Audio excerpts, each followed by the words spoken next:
Hello my friends, vortex ആണ്. അപ്പോൾ നമ്മളിന്നൊരു long ഗോൾഫായിട്ട് വന്നിട്ടാണ്. അപ്പോൾ ലോങ് ഗോൾഫ് കുറേ കളിച്ചിട്ട്, അപ്പോൾ ആദ്യം ഞാനൊരു നൂബാണ്. പക്ഷേ ആദ്യത്തെ കളി 1 ടാപ്പ് അടിച്ചിരുന്നു. രണ്ടാമത്തെ കളി മുതൽ റിവെഞ്ച് കൂട്ടണം ഇങ്ങനെ ആലോചിച്ചിരിക്കുന്നു. അപ്പോൾ രണ്ടാമത്തെ കളി സ്റ്റാർട്ടായിട്ടുണ്ട്. രണ്ടാമത്തെ കളി 1 ടാപ്പ് വെച്ചിട്ട് ഏതെങ്കിലുമൊക്കെ ഒന്ന് കൊടുക്കണം എന്നുണ്ട്. അപ്പോൾ അതുകൊണ്ട് നമ്മൾ സ്റ്റാർട്ടായതുകൊണ്ട് 1 ടാപ്പ് കൊടുക്കാൻ പറ്റില്ലെന്നൊന്നും നമുക്കറിയില്ല. അപ്പോൾ അത്യാവശ്യം ഹെഡ് ഷോട്ട് കൊടുത്തിട്ടുണ്ട്. ഇഷ്ടമെങ്കിൽ ലൈക്ക് ചെയ്യണം കേട്ടോ. പിന്നെ പിന്നത്തെ റൗണ്ടിൽ ഞാൻ AWM ആട്ടോ എടുത്തത്. AWM അല്ല, MI2B. 2 MI2B എടുത്തത്. MI2B ഇട്ടൊന്ന് വെറുതെ കളിച്ചു നോക്കാൻ വിചാരിച്ചിട്ടാണ് MI2B എടുത്തത്. അപ്പോൾ ഞാനൊരു മൊബൈൽ പ്ലെയറും കൂടി ആട്ടോ. അപ്പോൾ MI2B ഇട്ടാണ് എൻ്റെ കാലൊന്ന് എയിമിരിട്ടൊന്ന് അടിച്ചിട്ടുണ്ട്.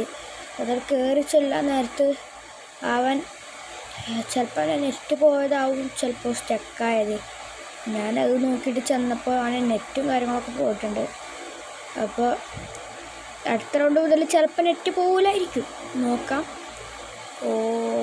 അപ്പോൾ രണ്ടാമത്തെ റൗണ്ട് സ്റ്റാർട്ട് ചെയ്തിട്ടുണ്ട്. അപ്പോൾ അതേമാതിരി നെറ്റ് പോവോ ഇല്ലയെന്നൊക്കെ നോക്കാൻ വേണ്ടിയിട്ട് നമ്മൾ ഇത് ചെയ്യാൻ പോവാണ്. ഒന്നുകൂടി അടിയിൽ കൂടെ നോക്കിയിട്ട് അടിക്കണം എന്നൊക്കെ വിചാരിക്കുന്നുണ്ട്. അപ്പോൾ അടിച്ചൊക്കെ പറ്റേ. അവനവിടെ കാണുന്നില്ല, അപ്പോൾ അവന് നെറ്റും കാര്യങ്ങളൊന്നും പോയിട്ടില്ല.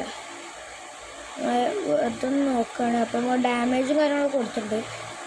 അപ്പോൾ രണ്ടാമത്തേൽ എൻ്റെ ഹെഡ് ഷോട്ട് കൊടുത്തിട്ട് നമ്മൾ അങ്ങനെ ഈ കളിയും നമ്മൾ എടുത്തിരിക്കണം. പിന്നെ നമ്മൾ മൂന്നാമത്തെ റൗണ്ട് സ്റ്റാർട്ടായി. അതിൽ ഏതൊക്കെയാണെന്ന് കൺഫ്യൂഷനായിരുന്നു. അപ്പോൾ അവൻ MIT എടുത്തു. MIT മാത്രമേ ഉള്ളൂ തോന്നുന്നു. അപ്പോൾ ഫോണൊന്ന് ഷെയ്ക്കായിരുന്നു അതിൻ്റെ ഇടയ്ക്ക്. അത് സീനാക്കൊന്നും വേണ്ട. കത്തി എടുത്തന്നെ നൂബേ. അവൻ കത്തി എടുത്ത കാരണം നമ്മൾ ഇന്ന് തോക്കാനുള്ള ചാൻസ്. നമ്മൾ പക്ഷേ കത്തിയായിട്ട് കളിക്കൂല. കാരണം നമ്മൾ അങ്ങനെ ഇതാക്കി കളിക്കുന്ന പ്ലെയർ അല്ലാത്തതുകൊണ്ട് നമ്മൾ MIT ആയിട്ട് അടിക്കാൻ വിചാരിക്കുന്നുണ്ട്. അപ്പം അവൻ എങ്ങനെ അടിക്കാന്ന് എനിക്കറിയില്ല. കത്തിയായിട്ട് അടിച്ചിട്ടുണ്ട്. പിന്നെ മൊത്തം കത്തിയാണ്.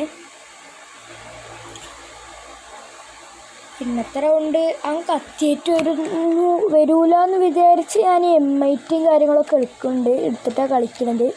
ഇപ്പോൾ സ്റ്റാർട്ടായിട്ടുണ്ട്. MIT കാര്യങ്ങളൊക്കെ എടുത്തിട്ടുണ്ട്. അപ്പോൾ അവൻ്റെ അടിക്ക് വേണ്ടി വെയിറ്റ് ആക്കുകയാണ് ഞാൻ. ഇതിലും അവൻ കത്തി തന്നെയാണ് എടുത്തിരിക്കുന്നത്. അതുകൊണ്ട് തന്നെ വേഗം ഡാമേജ് പോവാൻ സാധിച്ചിട്ടുണ്ട്. അപ്പോൾ ലാസ്റ്റ് 4ാമത്തെ റൗണ്ടിൽ ഞാൻ പൊട്ടാസ് എടുക്കാൻ തീരുമാനിച്ചെടുത്ത് പൊട്ടാസ് എടുത്തിട്ടുണ്ട്. കുറേ പൊട്ടാസായിട്ടൊക്കെ കളിച്ചിട്ട് പൊട്ടാസും കാര്യങ്ങളൊക്കെ എടുത്തിട്ടുണ്ട്. നമുക്ക് ഇതായിട്ട് എങ്ങനെ ഷോട്ട് ചെയ്യാം എന്നൊക്കെ നോക്കാം. ഞാൻ എന്തായാലും നോക്കട്ടെ. പറ്റാവുന്നതോറും അവനെ തോൽപ്പിക്കുക എന്നുള്ള രീതിയിലാണ് കളിക്കുന്നത്. എല്ലാവരും ഒരു മാക്സിമം സപ്പോർട്ട് ചെയ്യണം കേട്ടോ. അപ്പോൾ അവനെ കാണാനൊന്നുമില്ല, നമ്മൾ തിരഞ്ഞ് കണ്ടുപിടിക്കണം. അപ്പുറത്ത് കൂടെ കയറുന്നുണ്ട് അവൻ. ഡാമേജ് കൊടുത്തു. ഇനി അവനവിടെ ഗ്ലൂ ഇട്ടിട്ടുണ്ട്. ഫുൾ ഓഫ് കവറിങ് ചെയ്തിട്ടുണ്ട്. നമുക്ക് എന്തായാലും അതൊന്നും പറ്റില്ല. അപ്പോൾ നമ്മൾ ഫ്രീസ് എടുത്തെറിയാണ്. ഫ്രീസ് എടുത്തെറിഞ്ഞു. അവന്താ ഗ്ലൂവാൾ പൊട്ടിക്കാൻ നോക്കുന്നുണ്ട്. ഞാനൊന്ന് അപ്പോൾ 2 ഡാമേജ് കൊടുത്ത് അവനെ തീർത്തിട്ടുണ്ട്. അപ്പോൾ എങ്ങനെയുണ്ട് ഗൈസ്? ഇനി ലാസ്റ്റ് റൗണ്ട് കാണാം. ലാസ്റ്റ് റൗണ്ട് എങ്ങനെയെന്നാവോ. ചിലപ്പോൾ അവനെ എന്നെ പൊട്ടിക്കും, ഞാൻ അവനെ പൊട്ടിക്കും. ഇതേമാതിരി കുറേ വീഡിയോസും കാര്യങ്ങളൊക്കെ വരും കേട്ടോ. അപ്പോൾ എല്ലാവരും കാത്തുകൊണ്ട്. അപ്പോൾ റൗണ്ട് സ്റ്റാർട്ടായി. അവനെ കാണുന്നില്ല.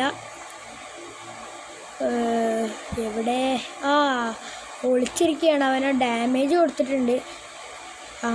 ഗ്ലൂ ഇട്ടിട്ട് കവറാക്കി. നമ്മൾക്ക് അടിയിൽ കൂടെ അടിച്ചു നോക്കാം വെറുതെ. അങ്ങനെ ഈ റൗണ്ട് നമ്മൾ എടുത്തിട്ടുണ്ട്. എങ്ങനെയുണ്ട് ഗായ്സ്? Okay, by.